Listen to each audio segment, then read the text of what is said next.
Senator, recent polls find that roughly 2/3 of Americans think the country is on the wrong track, while only about 1 in 4 say the U.S. is headed in the right direction. What does that mean for Republican prospects in November, do you think, and yours in particular? Well, first of all, I've been an outsider of the political process, Russ. I've never believed many of those polls. They had me down 8 to 10 points during my race, and I remember we won pretty handily. Right now, the world is really upset because we're coming out of this COVID-19 pandemic. In the United States, we're beginning to reopen our economy. We see an uptick in our state in new cases, although they're much younger, and the death rate continues to go down. So I believe that by the time we get to November, the real issues of this race, and that is, what do you want America to be in the future? Do you want to be a socialist state, or do you want to get back to the economic principles that built this country in the first place? I think we'll get back to that once we get the economy going again. Now, sir, you have tweeted a photo of yourself wearing a mask in public to stop the spread of coronavirus. What do you make of the president refusing to set a good example by wearing one himself? Well, I've seen the president with masks on. I mean, I don't know what the media is doing to make this an issue. I mean, I was just in the Oval Office yesterday. I had to be tested. We're here in the Senate. We've been here for 5 weeks, Russ. I've got my mask with me here. We're constantly wearing masks. We're following the protocol. By the way, I think this is the encouragement I have about reopening the economy, Russ. If you look at what our essential workers have been doing for months and what our military has been doing for months, is they're following strict protocols, and their infection rates haven't been any different than the rest of us, who have been sheltering in place. So I believe if we follow the protocols, continue to protect the most vulnerable, and that's the elderly and people with pre-existing conditions of some sort, I think we can continue to reopen the economy safely. Well, I don't want to belabor the point, but the president has not been commonly wearing a mask in front of the people who could be influenced by him. He sets an example no matter what he does. People in Georgia and around the country who support the president, a lot of them aren't wearing masks because he has mocked it on occasion, don't you think? Well, there's nobody supports the president more than I do. I got my mask with me and I'm wearing it. That's all I can tell you. I have not heard him make an issue of it.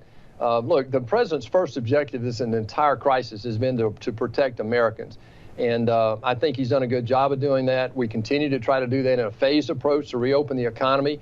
Look, we passed a $3 trillion, $2.9 trillion relief package to try to protect the most vulnerable in our economy and in our population. So right now, we need a leadership to describe the future and point the way forward, and I believe that's what we're doing right now. Now, Senator, you're a supporter of Senator Scott's Justice Act, but you say you oppose defunding police. What kind of police reform are you looking for? Well, first of all, Russ, these are tragic incidents that remind us this year that we still have a huge problem. This is just the tip of the iceberg. And I asked a question on the floor of the Senate the other day, how many black lives do we have to lose before we do something? But there are two issues. One is the racial issue, and the other is how to enforce laws. And we need to enforce laws fairly. That means that police forces, I think, demographically should look like the communities they serve. I think we need more de-escalation training. Somehow, because of all the things we ask our police to do to protect us, in some instances they become militarized because of some of the bad elements of people who violate the law that they have to deal with are. And then the third thing is I really think we need data to make sure that we can track these bad incidents and the people who might be causing those so that they can't go from one police force to another. There are other things that we want to do. We believe that, if you can get after this thing and do it right, it should be bipartisan. Our bill in the Senate, and all we were trying to do is put that bill on the floor and let the Democrats modify it with amendments. We gave 20 amendments in there, and 70% of our bill is very similar to what the House passed. Senator, you spoke very personally on the Senate floor about witnessing racism as a young person. When it comes to Confederate statues, those generals were traitors to the U.S. They'd lost fighting in defense of an economic system that treated black people as less than human. Why not take them all down? Well, Russ, where do you draw the line? You want slaveholders, somebody 3 centuries ago that had slaves that has a monument right down the mall from us? You want the Washington Monument taken down? How about the Lincoln Memorial?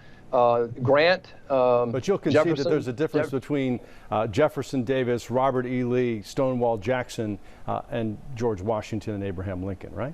Well, what we're talking about, though, are names like Benning and Bragg and things like that most people don't know where they came from. Look, we don't want to offend anybody with names. I supported Inhofe's proposal to have a commission look at this thing and have the local communities get involved. But my feeling is this: we need to move forward.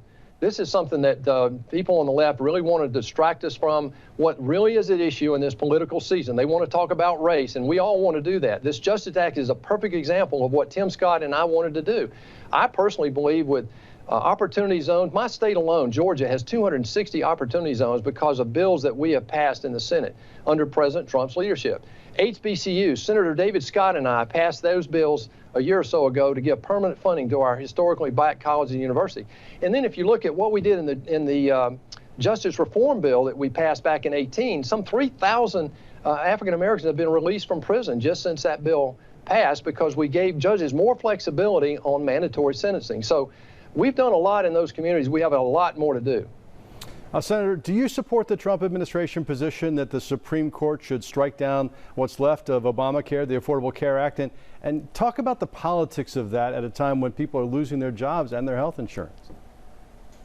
Well, first of all, we've wasted a decade, and we know what a debacle the Obamacare law was. We're losing 10,000 docs a year. 99 counties of 159 in Georgia only have one insurance company today because of the Affordable Care Act.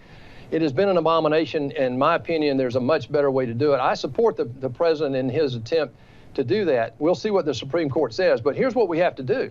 We have to be ready to protect pre-existing conditions, and no matter what, we're going to do that. The second thing is surprise billing has grown now to where we need to, that has got to be fixed. Drug prices, and there are many other topics that need to be addressed. So I fully support that.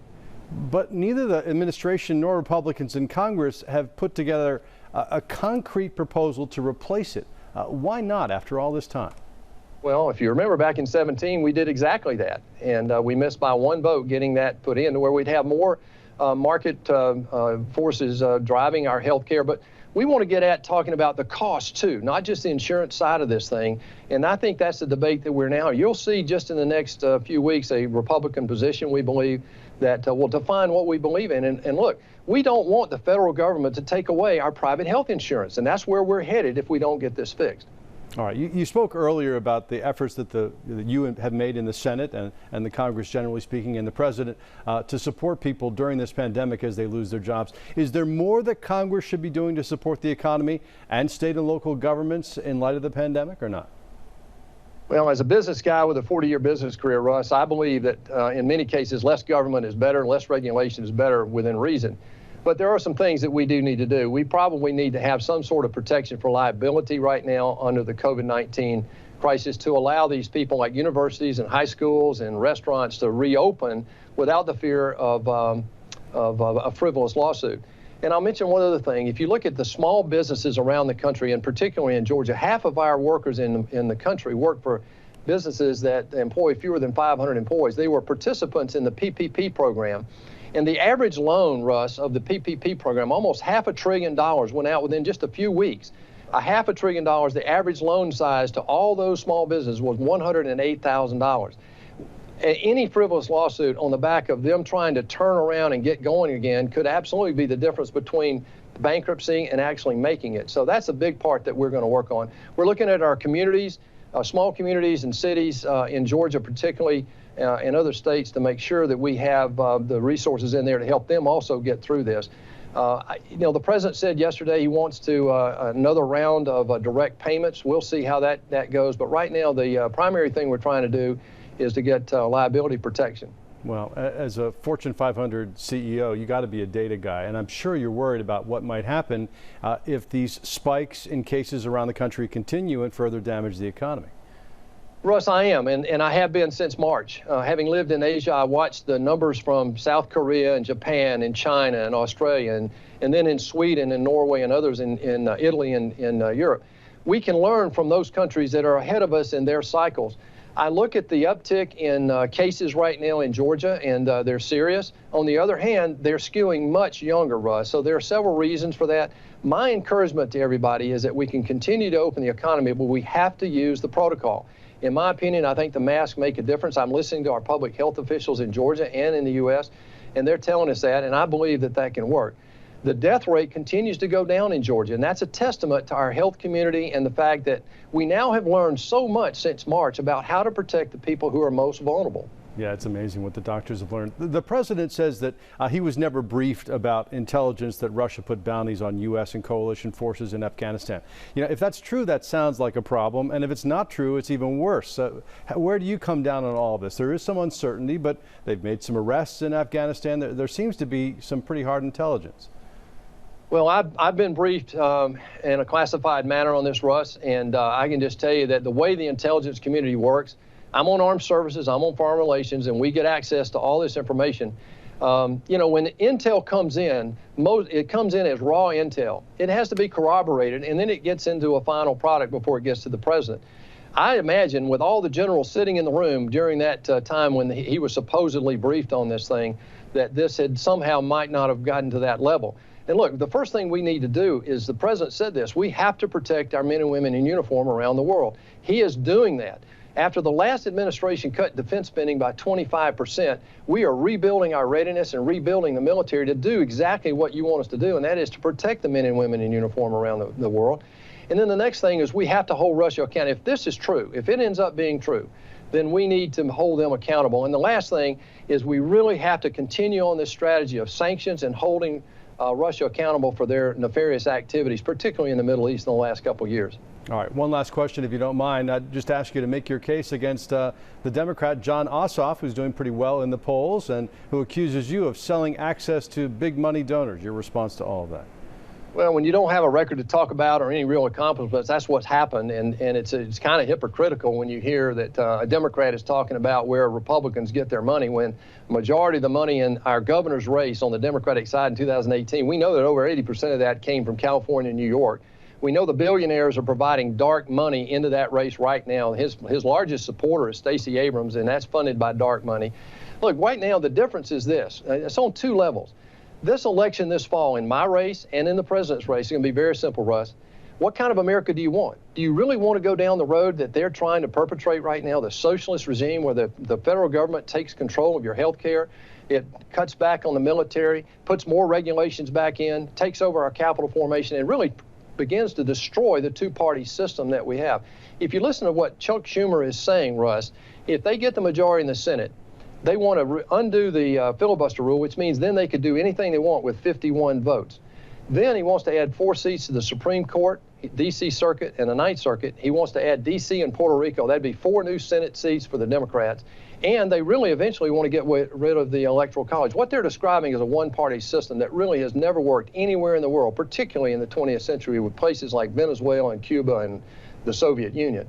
On the next level, you know, it's on an individual level. I was an outsider in 14. I'm still an outsider, Russ.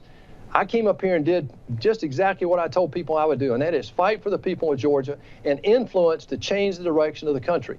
We actually architected the best economic turnaround in U.S. history the first 3 years under President Trump. We re-engaged with our allies. We told NATO to increase your military spending. We've said to our trading partners, you got to give us equal access. We now have 5 trade deals. Look, under this turnaround, we not only produced the highest middle-class income of America and the lowest unemployment in the African-American, Asian, and Hispanic communities ever measured. This turnaround reduced the debt curve by $2 trillion, and nobody talks about that prior to COVID-19. And the most important thing is under this turnaround, 2.5 million people pulled themselves out of poverty. Now, those are results American people know about and can appreciate. And when you get into comparing who's the best to come to the Senate to try to represent the interests of Georgia and make a difference, I'll put my record up against my opponents. Well, the economy certainly was extraordinarily strong. There's no question about it. On the coronavirus side, our country has fewer than 4% of the world's population and more than 25% of the deaths. Who should voters hold responsible for that? Well, first of all, responsibility, I mean, who's in charge of the virus? I mean, where did it come from? I mean, I think the first thing, there were mistakes made in China dramatically that got us here. But remember, we're the largest economy in the world. We're the most independent country in the world. I'm not pointing blame. I'm looking at the responsibility of what this president has done to protect Americans. Think about this. He delayed the onslaught of this thing by at least 6 weeks, from my estimate, maybe longer, by shutting down transportation from those areas, quarantining people who are coming back in. Look, this president has shown strong leadership, Russ. How many other presidents have ever closed the economy to protect Americans? I mean, it's unprecedented. And now we're struggling to try to reopen. But let me give you some encouragement.